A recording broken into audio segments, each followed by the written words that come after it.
హైదరాబాద్ లో ఏ పెద్దింట్లో పెళ్లి జరిగినా అది ఎన్ కన్వెన్షన్ లో జరగాల్సిందే.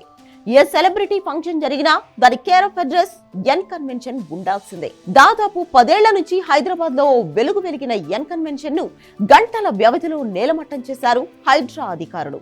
తుమ్మడికుంట చెరువును ఆక్రమించి ఆ ఫంక్షన్ హాల్ కట్టారని కసిరెడ్డి భాస్కర్ రెడ్డి ఇచ్చిన ఫిర్యాదుతో ఎన్ కన్వెన్షన్ ను డెమోలిష్ చేశారు. రియల్టర్లలో వణుకు పుట్టిస్తున్న ఈ వ్యవహారం ఇప్పుడు మొదలైంది కాదు. దాదాపు 9 ఏళ్లుగా సాగుతున్న వ్యవహారం ఇది. 2015లో హైదరాబాద్ సైబర్ టవర్స్ కు అవతల హీరో నాగార్జున ఈ ఎన్ కన్వెన్షన్ నిర్మించుకున్నారు. 10 ఎకరాల్లో ఉన్న ఈ ఫంక్షన్ హాల్లో దాదాపు 3.5 ఎకరాలు కబ్జా చేశారు అనేది ముందు నుంచి ఉన్న ఆరోపణ.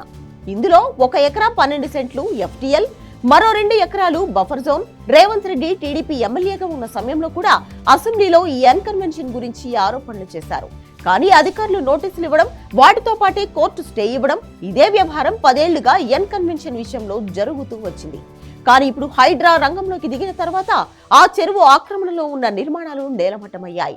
ఎన్ కన్వెన్షన్ తుమ్మడికుంట చెరువు ఎఫ్టీఎల్ కు 25 మీటర్లలోనే కట్టారు. నిబంధనల ప్రకారం 30 మీటర్ల ఎత్తులో ఉండాలి. తుమ్మడికుంట చెరువు ఆక్రమణలో 2 పెద్ద హాల్స్, ఇతర శాశ్వత నిర్మాణాలు చేపట్టారు. ఇప్పుడు వాటిని పూర్తిగా నేలమట్టం చేశారు హైడ్రా అధికారులు. దీంతో ఇప్పుడు ఎన్ కన్వెన్షన్ పరిధి కేవలం 6.5 ఎకరాలు మాత్రమే. పెద్ద పెద్ద సెట్టింగులు వేసేందుకు, విలాసవంతంగా ఫంక్షన్లు చేసేందుకు చాలా లగ్జరియస్ గా ఎన్ కన్వెన్షన్ ను రూపొందించారు. గత 10 ఏళ్లలో దీని పేరు మీద నాగార్జున 100 కోట్లు సంపాదించారనే ఆరోపణలు ఉన్నాయి. అయితే నాగార్జునకు ఉన్న మొత్తం ఆస్తుల్లో ఈ ఎన్ కన్వెన్షన్ కేవలం 10% మాత్రమే. కానీ భూమి కబ్జా చేసి నిర్మించారు అన్న ఆరోపణలతో ఈ వ్యవహారం హాట్ టాపిక్ గా మారింది. దీని కూల్చివేతపై నాగార్జున కూడా స్పందించారు. విషయం కోర్టు పరిధిలో ఉన్న సమయంలో హైడ్రా ఇలా కూల్చేయడం కరెక్ట్ కాదని, ఈ విషయం కోర్టులోనే తేల్చుకుంటామంటూ నాగార్జున సోషల్ మీడియాలో పోస్ట్ చేశారు. 10 ఏళ్లుగా కోర్టు ఈ విషయంలో స్టే ఇస్తూనే ఉంది. కానీ ఇప్పుడు ఏకంగా అధికారులు నిర్మాణాలను కూల్చేశారు. మరి ఇప్పుడు కోర్టు నుంచి ఎలాంటి రియాక్షన్ వస్తుందో చూడాలి.